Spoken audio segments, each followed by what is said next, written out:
David Smith here with another Flipped Classroom math video. A few tips before we start. Remember that you can speed up or slow down the playback if that helps you follow along.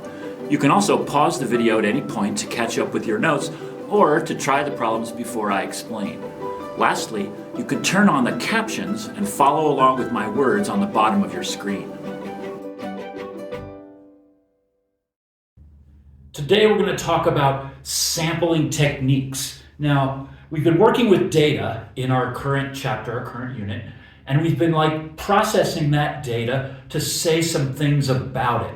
And we've talked about measures of central tendency, which are how the data groups towards a center value, like an average or a mode or a mean. And we've also talked about measures of dispersion, so how far data spreads out from that central number, that average, something like that.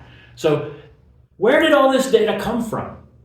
So this lesson is going to answer that question or talk about the concerns that come from gathering data. And so this is called sampling techniques. As we have two key pieces of vocabulary before we get into the types of techniques that we can use to get our data. First off, we need to understand the concept of a population.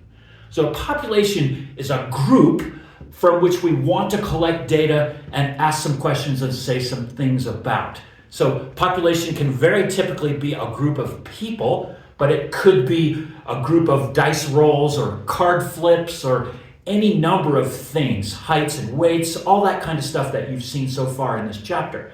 So we're going to walk this through with an example. So here's a population, a whole group from which you want to collect data. And here's an example, US 11th graders. So that population is every 11th grader in the United States. Pretty big population.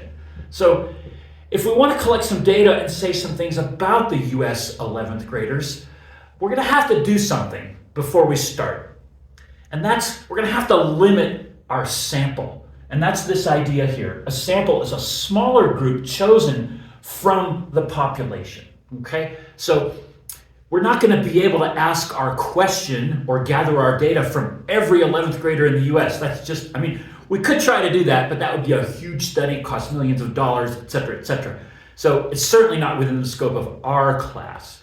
But let's say we're still interested in some kind of thing about US 11th graders, like hours of study, hours of sleep, types of food, sports habits, whatever we might be interested in figuring out. So we're going to have to pick a sample population to be able to start saying things about that entire population. Okay, so we're interested in 11th graders in the United States. We need to pick a sample population that would represent that larger population. Now, you have to pick, your data will be better, will say more meaningful things, the more representative your sample population is. Okay, so I have four options here as a sample population, and these are practical examples for us at our school, at Verde Valley School in Sedona, Arizona. So our first choice is we could pick VVS students and ask them our question, or we could pick Red Rock High math students. Maybe that's a good sample population for our question. We could also pick just VVS 11th graders, or we could pick VVS and Red Rock 11th graders. So I want you to pause the video and think about, for our purposes, which would be the best sample population. Okay, let's see how you did. First off, we can get rid of this one. VVS students. There's 10th graders and 9th graders and 11th graders in this sample. So this would be bad. This would not be representative of 11th graders. So I'm going to line that one out. How about Red Rock High math students? On the surface, that seems attractive because this is a math class, we're doing some math, so maybe we want to pick math students. The problem with this one is the same as the problem with that one. We're going to scoop up 9th, 10th, 11th, and 12th graders, yet we're really interested in just 11th graders from the United States. So this is not a good choice. Let's take a look at the last two. VVS 11th graders. Yeah, that's 11th graders. That's going to be representative of US 11th graders, and we're not going to have anybody in there that doesn't fit that category. So maybe that one's good. Let's take a look at D, VVS and Red Rock 11th graders. So I want you to think for a minute, which one of these would be better? They're both only 11th graders, But remember, we're trying to say something about US 11th graders. Okay, so if you went D is the best, you're right. We can take away C because D is going to have students who attend Red Rock High. And that's a different demographic than students who attend Verde Valley School.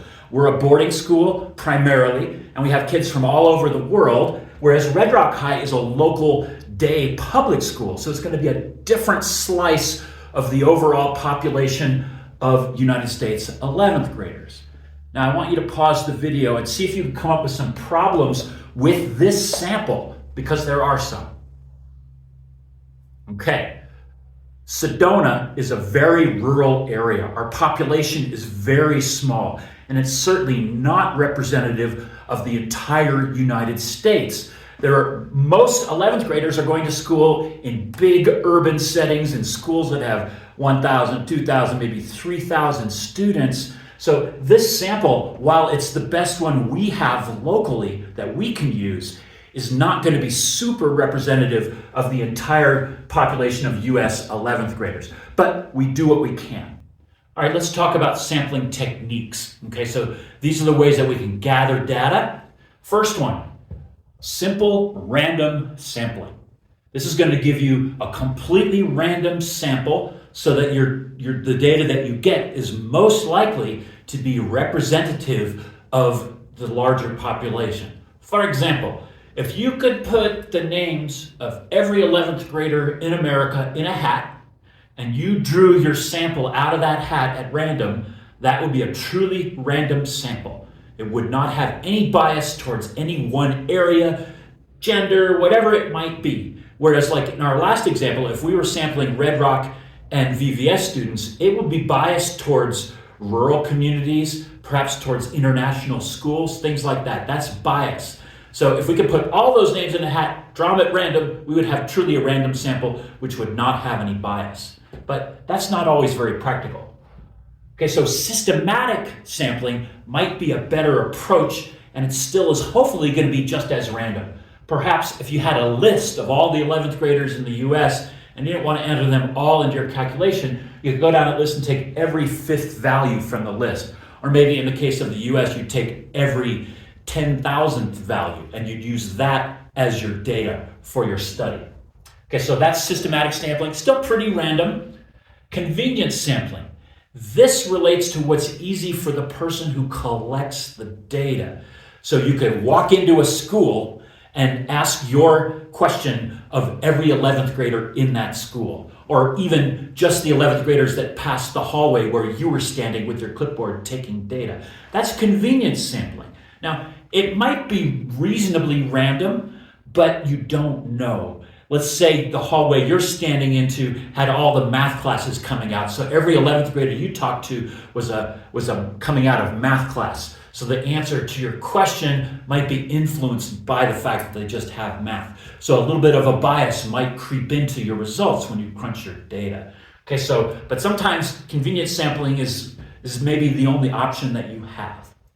Finally, a bias sample is simply one that's not random.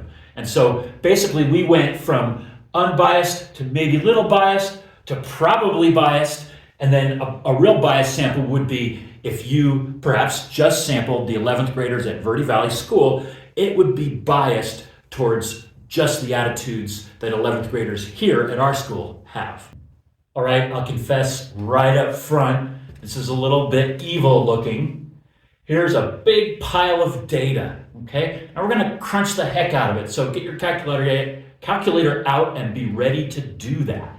So these are all IQ test scores. So a bunch of people went in and took an IQ test, and we've got, I don't know, it looks like well over 100 data points, and we wanna say some things about all this data without just having to throw that data in front of somebody. So I already crunched this one for you, so you don't have to put all the data points in. Nice. But just so we have it as a reference, all the data, my mean is 99.7. And this kind of lines up with what we're told about IQ. Average is about 100, 99.7 is about 100. So that's pretty good. Okay, so let's apply some sampling techniques and see what we get. So the first technique is find the mean for the first and last 20. And I've marked these out for you. Here's the first 20, and here's the last 20 in between the square brackets. So what I want you to do is pause your video, get out your calculator, and find that mean.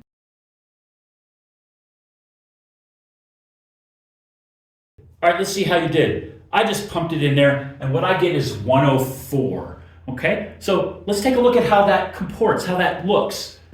Our all data, the true mean is 99.7. If we take the first and last 20 as our sample for our calculation, we're a little bit above the mean. We're at 104. Not a huge amount, but it's not accurate. All right, before we do the next one, I want to comment again on our last sample. I thought about it a little bit, and I think actually it's a biased sample because we picked the lowest 20 and the highest 20. So we got an average that was sort of close to our mean, but that's only because we picked a chunk of the lowest and a chunk of the highest.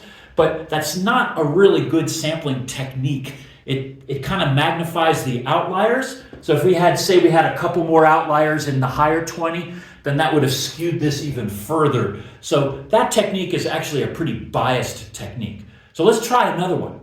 This time, we're going to take every fifth value, okay? So kind of interesting. Now, I made it easy for you. I just went through ahead of time and circled every fifth value for you. So now what I want you to do is pause the video, enter those values into your calculator, do your calculation, and come back.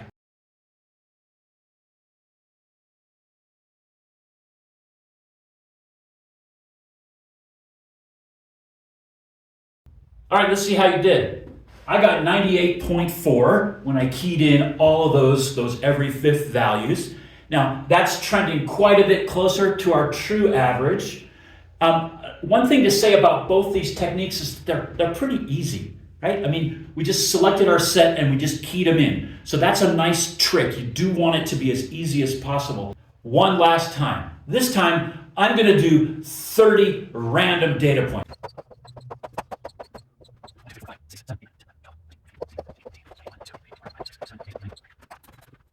56, enter 62, enter 70, enter 71, enter 81, enter. All right, let's see how I did. And here's what I got, 98.6. So every fifth value is 98.4. My attempt at randomness was 98.6. So I feel like I probably did pretty good with that. I'd like to make one other point. Ease of use is an important consideration. So I think that every fifth value is pretty good. You really are random. You're not like, there's no way for bias to enter in there. It's possible bias could have entered in there in the way I randomly selected that. So in our case, I think I would favor this way of sampling. However, we did get a better result, or I got a better result with my just let's be random. Because we know we're trying to get to that. See, that's the true value. That's the true mean of our data. But let's say that our data is every United States 11th grader. We're not going to get that actual mean. We need to sample. So in this case, I think either one of these, but this one is really systematic. And if you did it and I did it, we all looked at the same data, we used the same technique, we're going to get that number. It's possible with this technique of me just being random that I might not be random and I might end up with something that's more skewed. Now that you've finished, take a moment to write down any questions so you can bring them to our next class and get some help. You can also watch the video again to improve your understanding. If you enjoyed the video, please click the like button down below, and if you'd like to help me grow my YouTube channel, please click subscribe.